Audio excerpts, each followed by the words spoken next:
नमस्कार मित्रों, मैं डॉक्टर तन्वी सिंह अपने चैनल इटर्नल एडोसेंस क्लासेस पर आप सभी का स्वागत करती हूं। आज हम भूगोल की सीरीज़ को स्टार्ट करेंगे। तो आज हमारा भूगोल की सीरीज़ में पहला वीडियो स्टार्ट हो रहा है, तो हमारे चैनल के साथ आप बने रहिए।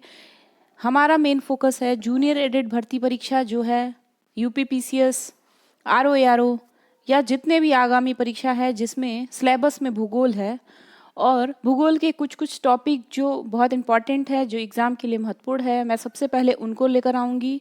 और मैं जूनियर एडिट की भर्ती हो या यूपीपीसीएस हो या आरओएआरओ है, उसमें जितने भी भूगोल के टॉपिक्स दिए हैं उनको एक के बाद सारा क्लियर कराऊंगी। और ये सारे प्रश्न एनसीईआरटी बेस्ड हैं और एनसीईआरटी के ही प्रश्न आजकल एग्ज़ाम में पूछे जाते हैं। तो आप को एनसीईआरटी की पुस्तकें अलग से पढ़ने की ज़रूरत नहीं है, ये एनसीईआरटी का ही सार संग्रह है। तो चलिए भूगोल में आज हम स्टार्ट करते हैं पहला टॉपिक।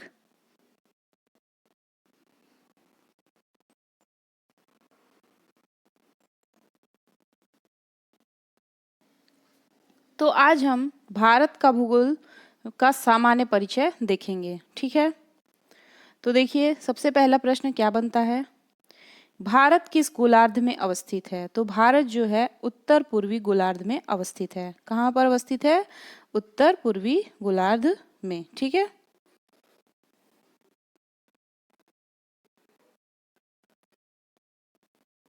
ये आप देख सकते हैं, ये भारत का मैप है, ठीक है। मैं इससे बनने वाले सारे प्रश्नों को बताती हूँ। क्षेत्रफल की दृष्टि से भारत का विश्व में कौन सा स्थान है? तो क्षेत्रफल की दृष्टि से भारत का विश्व में 7वां स्थान है। अगला पॉइंट है, भारतीय भूभाग का विस्तार पूर्व से पश्चिम 2933 किलोमीटर तथा उत्तर से दक्षिण 3214 किलोमीटर है। ये आपको याद होना चाहिए, ठीक है।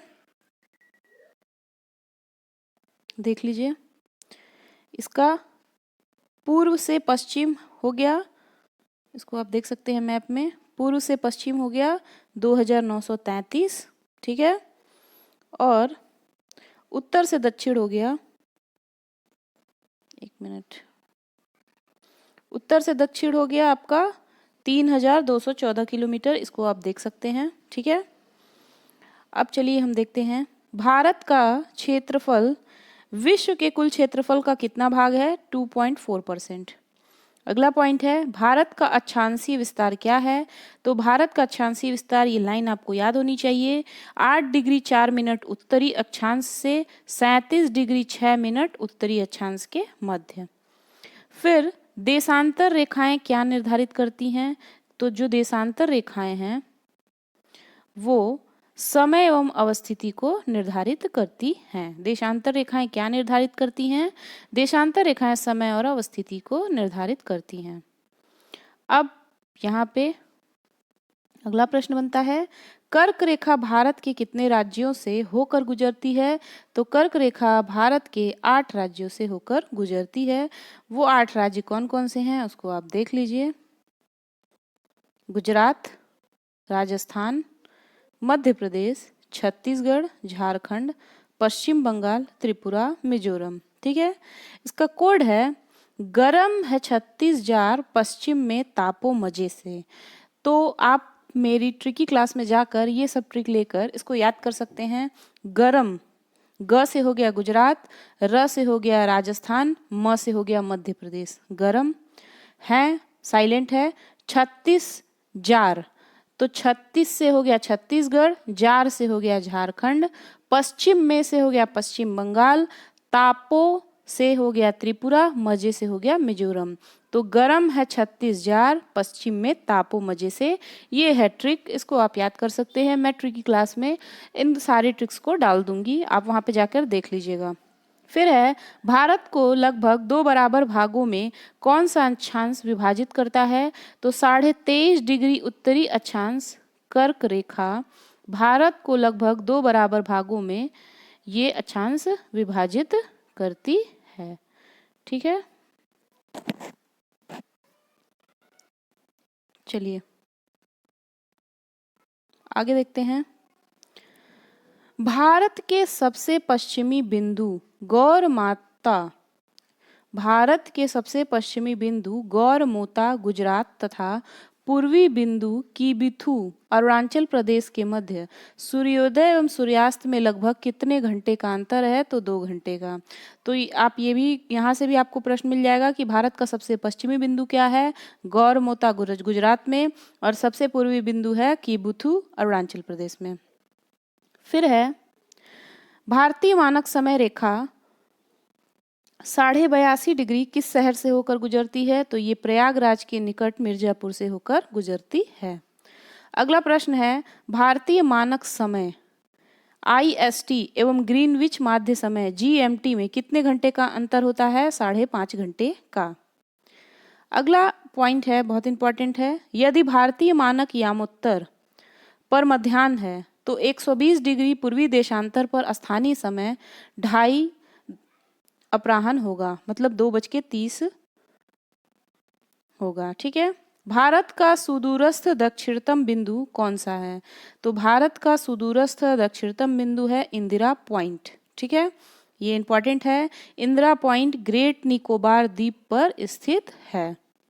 अगला है भारत का एकमात्र जिला कौन सा है जिसकी सीमा चारों राज्यों को स्पर्श करती है?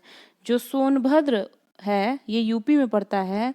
ये एकमात्र जिला है भारत का जिसकी सीमा 4 राज्यों को स्पर्श करती है। ठीक है, ये देख लीजिए।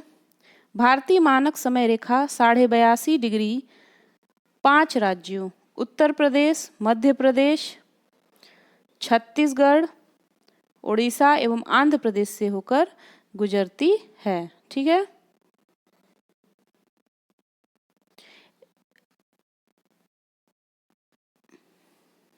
ठीक है। जो भारतीय मानक समय रेखा है वो 82.5 डिग्री 5 राज्यों से होकर गुजरती है। इसका भी कोड है उत्तर आंध्रा माही छतरी लेकर उड़ा। मैं इसको लिखने की कोशिश करती हूँ, अगर लिख जाए तो उत्तर, एक मिनट, उत्तर आंध्रा माही छतरी लेकर उड़ा है। तो उत्तर से हो गया उत्तर प्रदेश। ठीक है, उत्तर से हो गया उत्तर प्रदेश, आंध्रा से हो गया आंध्र प्रदेश, माही से हो गया मध्य प्रदेश, छतरी से हो गया छत्तीसगढ़ और उड़ा से हो गया उड़ीसा। तो इसको याद करने का कोड है उत्तर आंध्रा माही छतरी लेकर उड़ा। ठीक है,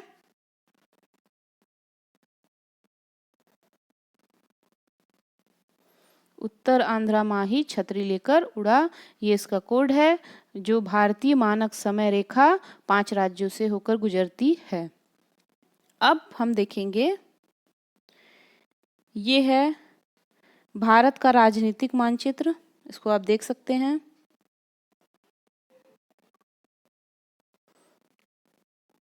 यहाँ पे एक पॉइंट है, इसको हम देख लेते हैं। दादरा व नागर हवेली तथा दमन व दीव का विलय। संसद ने लोकसभा में 27 नवंबर 2019 को तथा राज्यसभा में 3 दिसंबर 2019 को पारित दादर व नागर हवेली तथा दमन व दीव केंद्र शासित प्रदेशों का विलय 2019 के माध्यम से उपयुक्त दोनों केंद्र शासित प्रदेशों का विलय कर दिया है। यह पुनर्गठन 26 जनवरी 2020 से प्रभावी है। अब नए केंद्र शासित प्रदेश का नाम दादर व नगर हवेली तथा दमन व दीव होगा। इसकी राजधानी दमन है। ठीक है, हम अब देखते हैं देश की जो चतुर्दिक अंतिम सीमा बिंदु है, इसको आप देख लीजिए। देखिए, भारत की जो उत्तरतम बिंदु है उसको इंदिरा काल बोलते हैं, ये लद्दाख में पड़ेगा। फिर दक्षिणतम बिंदु इंदिरा पॉइंट, ये ग्रेट निकोबार द्वीप पे पड़ेगा। पश्चिमी बिंदु गोरमाता या गुहार मोती, ये गुजरात में पड़ेगा। और पूर्वी बिंदु कीबिथु अरुणाचल प्रदेश। और मुख्य भूमि का दक्षिणतम बिंदु है कन्याकुमारी 8 डिग्री 4 मिनट उत्तरी अक्षांश तमिलनाडु में। ठीक है, अब यहीं पे हम देख लेते हैं हिमालय की प्रमुख पर्वत श्रेणियों का उत्तर से दक्षिण क्रम, ठीक है। तो काराकोरम, लद्दाख, जास्कर, पीर पंजाल, शिवालिक, क्या क्या है? काराकोरम, लद्दाख, जास्कर, पीर पंजाल और शिवालिक। अब हम आते हैं अगले प्रश्न की तरफ। भारतीय मानक समय रेखा एवं कर्क रेखा एक दूसरे को छत्तीसगढ़ में काटती हैं, ये बहुत इंपॉर्टेंट है, इसको याद कर लीजिए। फिर है भारत की मुख्य भूमि की तटीय लंबाई कितनी है? 6100 किलोमीटर। फिर है म्यांमार की सर्वाधिक सीमा किस भारतीय राज्य को स्पर्श करती है? अरुणाचल प्रदेश। फिर है जनसंख्या की दृष्टि से भारत का विश्व में कौन सा स्थान है? दूसरा। फिर है असम की सीमा कुल कितने राज्यों एवं केंद्र शासित प्रदेशों को स्पर्श करती है? 7। फिर है रास द्वीप, नील द्वीप और हैवलॉक द्वीप का परिवर्तित नाम क्या है? नेताजी सुभाष चंद्र बोस द्वीप, शहीद द्वीप एवं स्वराज द्वीप। अगला प्रश्न है भारत किस जल संधि द्वारा श्रीलंका से पृथक होता है? पाक जल डमरू मध्य से। अगला प्रश्न है भारत का कौन सा राज्य तीन ओर से बांग्लादेश की सीमा से घिरा हुआ है? त्रिपुरा, ठीक है। फिर देख लेते हैं हम भारत के महत्वपूर्ण चैनल। 9 डिग्री चैनल है लक्षद्वीप और मिनिकॉय के मध्य। 8 डिग्री चैनल है मालदीव और मिनिकॉय के मध्य। और ग्रेट या महान चैनल है सुमात्रा, इंडोनेशिया और निकोबार के मध्य, ठीक है। तो 8 के बाद 9 आता है, तो 8 का कोड है मामी और 9 का कोड है लामी। मामी से हो गया मालदीव और मिनिकॉय, लामी से हो गया मिनिकॉय और लक्षद्वीप, ठीक है। फिर पाक स्ट्रेट जल डमरू मध्य, ये भारत और श्रीलंका के मध्य है। माहिम क्रीक निवेशिका, ये एक पतली सी निवेशिका मुंबई में है। कच्छ की खाड़ी पश्चिमी गुजरात में है। खंभात की खाड़ी पूर्वी गुजरात, नर्मदा और ताप्ती का मुहाना। फिर लक्षद्वीप सागर, लक्षद्वीप और मालाबार तट के मध्य। मन्नार की खाड़ी दक्षिण पश्चिम तमिलनाडु और श्रीलंका के मध्य है। कोको स्ट्रेट जल डमरू मध्य, कोको द्वीप म्यांमार और उत्तरी अंडमान के मध्य। फिर डंकन पास दक्षिणी अंडमान और लघु अंडमान के मध्य और 10 डिग्री चैनल है अंडमान और निकोबार के मध्य। फिर हम देखेंगे विभिन्न देशों के साथ भारत की अंतर्राष्ट्रीय सीमा की लंबाई। हम ये देखेंगे विभिन्न देशों के साथ भारत की अंतर्राष्ट्रीय सीमा की लंबाई एवं संबद्ध राज्य एवं केंद्र शासित प्रदेश, ठीक है।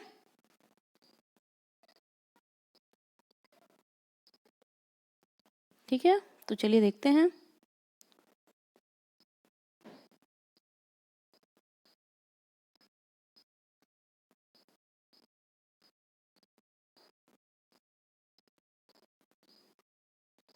पहला है बांग्लादेश, इसकी लंबाई है 4096.7। सीमा रेखा है रेड क्लिफ रेखा और इससे भारत 5 भारतीय राज्य जो है लगते हैं, पश्चिम बंगाल, मेघालय, मिजोरम, त्रिपुरा, असम। फिर चीन है 3488। मैकमोहन रेखा 5 इससे भी लगते हैं, लद्दाख, हिमाचल प्रदेश, उत्तराखंड, सिक्किम, अरुणाचल प्रदेश। फिर है पाकिस्तान 3323 रेड क्लिफ रेखा, इससे भी 5 लगते हैं, गुजरात, राजस्थान, पंजाब, जम्मू कश्मीर, लद्दाख। इसका मैंने ट्रिकी वीडियो अपने चैनल पर डाल दिया है, आप इस पूरे चार्ट को मुश्किल से 2 मिनट में याद कर सकते हैं। फिर है नेपाल, इसका 1751 है, इससे 5 लगते हैं, उत्तर प्रदेश, बिहार, पश्चिम बंगाल, सिक्किम, उत्तराखंड। फिर है म्यांमार 1663, इससे 4 भारतीय राज्य लगते हैं, अरुणाचल प्रदेश, नागालैंड, मिजोरम, मणिपुर। फिर है भूटान 699 किलोमीटर, इससे भी 4 लगते हैं, पश्चिम बंगाल, सिक्किम, अरुणाचल प्रदेश, असम। फिर अफगानिस्तान, इससे 100 इसकी वो है 106 किलोमीटर, सबसे कम है और सबसे ज़्यादा बांग्लादेश की है, यहीं पे देख लीजिए। और इसकी सीमा रेखा है डूरंड रेखा और इससे जो भारतीय राज्य लगता है थोड़ा सा स्पर्श करता है, लद्दाख, ठीक है। तो ये कुल लंबाई कितनी हो गई? 15,106.7, ठीक है। अब हम देखेंगे मैकमोहन रेखा के बारे में, फिर रेडक्लिफ रेखा के बारे में। तो हम सबसे पहले मैकमोहन के बारे में देख लेते हैं। अंग्रेजों के शासन के दौरान भारत व चीन के मध्य उत्तर पूर्व में यह सीमा रेखा 27 अप्रैल 1914 को निर्धारित की गई थी, जिसे मैकमोहन रेखा कहा गया। इसका नामकरण सर हेनरी मैकमोहन के नाम पर किया गया है। वर्ष 1914 में हुए शिमला समझौते में इसे दोनों देशों ने सीमा रेखा के रूप में स्वीकार किया था। फिर है रेडक्लिफ रेखा। विभाजन के पश्चात 17 अगस्त 1947 को भारत व पाकिस्तान के मध्य निर्धारित की गई सीमा रेडक्लिफ रेखा के नाम से जानी जाती है। इस रेखा का निर्धारण बॉर्डर कमीशन द्वारा किया गया था। इस कमीशन के अध्यक्ष सर सिरिल रेडक्लिफ थे। इन्हीं के नाम पर इस सीमा का नाम रेडक्लिफ रेखा रखा गया। इसके बारे में देख लीजिए। काराकोरम श्रेणी को उच्च एशिया की रीढ़ के नाम से जाना जाता है। ठीक है, अब हम लोग फटाफट रिवीजन कर लेते हैं भारत एक दृष्टि में। ठीक है, तो आपके बहुत सारे चीज़ें क्लियर हो जाएंगी। हम सबसे पहले भारत के बारे में देख रहे हैं, तो देश हो गया भारत। ठीक है, अब इसको पहले देखते चलते हैं जल्दी जल्दी। इसका अन्य नाम है आर्यावर्त, जम्मूद्वीप, भारतवर्ष, हिंदुस्तान, इंडिया। राजधानी है नई दिल्ली। भौगोलिक स्थिति है उत्तरी गोलार्ध में अवस्थित है। अक्षांशीय विस्तार इसका है 8 डिग्री 4 मिनट उत्तरी अक्षांश से 37 डिग्री 6 मिनट उत्तरी अक्षांश। देशांतरी विस्तार है इसका 68 डिग्री 7 पूर्वी देशांतर से 97 डिग्री 25 पूर्वी देशांतर। ज्यामितीय आकार है इसका चतुष्कोणीय, ये भी पूछता है। ठीक है,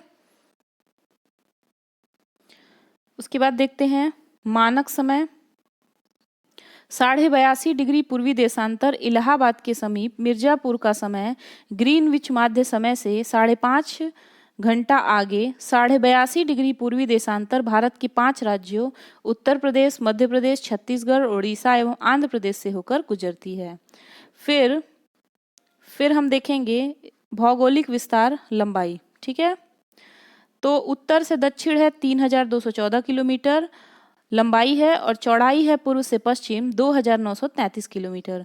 इसकी स्थलीय सीमा है 15,106.7 किलोमीटर और जलीय सीमा है 7,516.6 किलोमीटर।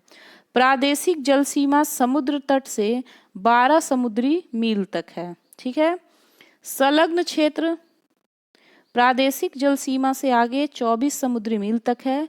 अनन्य आर्थिक क्षेत्र संलग्न क्षेत्र से आगे 200 समुद्री मील तक है। जलवायु इसकी मानसूनी जलवायु है और क्षेत्रफल है 32,87,263 वर्ग किलोमीटर। विश्व में कुल क्षेत्रफल में प्रतिशत है 2.4%। क्षेत्रफल की दृष्टि से विश्व में स्थान है 7वां। कुल जनसंख्या है 121 करोड़ है, तो इसको आप ऐसे देख सकते हैं 121,08,54,977। विश्व की कुल जनसंख्या का ये 17.5% है। फिर जनसंख्या की दृष्टि से इसका विश्व में द्वितीय स्थान है, प्रथम चीन का है। पुरुष जनसंख्या है 62,32,70,258। महिला जनसंख्या है 58,75,84,719। ग्रामीण जनसंख्या है 83.37 करोड़ यानी 68.8%। शहरी जनसंख्या है 37.71 करोड़ यानी 31.16%। तो ये पूछ सकता है ग्रामीण और शहरी का, तो ग्रामीण का हो 68% याद कर लीजिए और शहरी का याद कर लीजिए 31%। फिर है दशकीय जनसंख्या वृद्धि दर कितनी है, तो दशकीय जनसंख्या वृद्धि दर जो है वो 17.64% है 2001 से 2011 के मध्य। लिंगानुपात है 943 प्रति हजार पुरुषों पर। शिशु लिंग अनुपात है 918 प्रति हजार पुरुषों पर और जनसंख्या घनत्व है 382 व्यक्ति वर्ग किलोमीटर। ठीक है, फिर है कुल साक्षरता कितनी है 74.04%। पुरुष साक्षरता है 82.14%। महिला साक्षरता है 65.46%। अनुसूचित जाति की जनसंख्या है 20,13,78,086। कुल जनसंख्या का 16.6% हैं ये लोग। फिर अनुसूचित जनजाति की जनसंख्या है 10,42,81,034। कुल जनसंख्या का 8.6% है। राज्यों की संख्या है 28 और केंद्र शासित प्रदेशों की संख्या है 8। फिर है पर्वतीय क्षेत्र का विस्तार है 10.7%। पहाड़ी क्षेत्र का विस्तार है 18.6%। पठारी क्षेत्र का विस्तार है 27.7%। मैदानी क्षेत्र का विस्तार है 43.0%। कर्क रेखा पर स्थित 8 राज्य कौन कौन से हैं? गुजरात, राजस्थान, मध्य प्रदेश, छत्तीसगढ़, झारखंड, पश्चिम बंगाल, त्रिपुरा एवं मिजोरम। फिर देखेंगे समय रेखा, यानी IST पर स्थित 5 राज्य उत्तर प्रदेश, मध्य प्रदेश, छत्तीसगढ़, उड़ीसा, आंध्र प्रदेश। इसको मैं भी ऊपर बता कर ही आई हूँ, ये एक आपका रिवीजन है। फिर है अंतर्राष्ट्रीय सीमा से संलग्न राज्य केंद्र शासित प्रदेश हैं 18। तेल शोधनशालाओं की संख्या है 23। राष्ट्रीय राजमार्गों की संख्या है 599 और बड़े बंदरगाहों की संख्या है 13।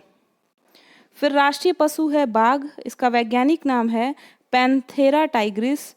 राष्ट्रीय विरासत पशु है हाथी। राष्ट्रीय पक्षी है मोर, इसका वैज्ञानिक नाम है पावो क्रिस्टेटस। राष्ट्रीय वृक्ष है बरगद, इसका वैज्ञानिक नाम है फाइकस बेंगोलेंसिस। राष्ट्रीय पुष्प है कमल, इसका वैज्ञानिक नाम है निलंबो न्यूसिफेरा। राष्ट्रीय चिन्ह है अशोक स्तंभ। फिर राष्ट्रीय गान है जनगण मनगण, इसके रचयिता हैं रविन्द्रनाथ टैगोर। राष्ट्रीय गीत है वंदे मातरम, इसके रचयिता है बंकिम चंद्र चटर्जी। राजकीय भाषा है हिंदी। राष्ट्रीय लिपि है देवनागरी। राष्ट्रीय वाक्य है सत्यमेव जयते, जो मुंडकोपनिषद से लिया गया है। राष्ट्रीय ध्वज है तिरंगा और राष्ट्रीय नदी है गंगा। राष्ट्रीय जलीय जीव है गंगा डॉल्फिन, प्लेटिनिस्टा, गैंगेटिका। ठीक है। फिर है पुडुचेरी का भौगोलिक विस्तार। पुडुचेरी का भौगोलिक विस्तार तमिलनाडु, कराईकल, केरल माहे एवं आंध्र प्रदेश यनम राज्यों में स्थित है। तो ये पॉइंट याद कर लीजिएगा। ठीक है। तो ये था हमारा भारत का सामान्य परिचय। तो इसको हमने सब देख लिया कैसे कैसे क्या क्या है। तो ये आपको जानकारी होनी बहुत ज़रूरी थी, इसलिए हमने आपको भारत के भूगोल में भारत का सामान्य परिचय दे दिया। इस वीडियो को देखने के बाद ही आप जब थोड़े कठिन टॉपिक की तरफ बढ़ेंगे तो आपको चीज़ें समझ में आएगी। तो इस वीडियो को ज़रूर देखिए, इसकी चीज़ों को याद कर लीजिए। आपके छोटे से छोटे बड़े से बड़े एग्जाम के लिए बहुत ही महत्वपूर्ण है। तो आपको मेरा वीडियो कैसा लगा? मिलते हैं अगले टॉपिक में अगले वीडियो के साथ। तब तक के लिए नमस्कार, धन्यवाद।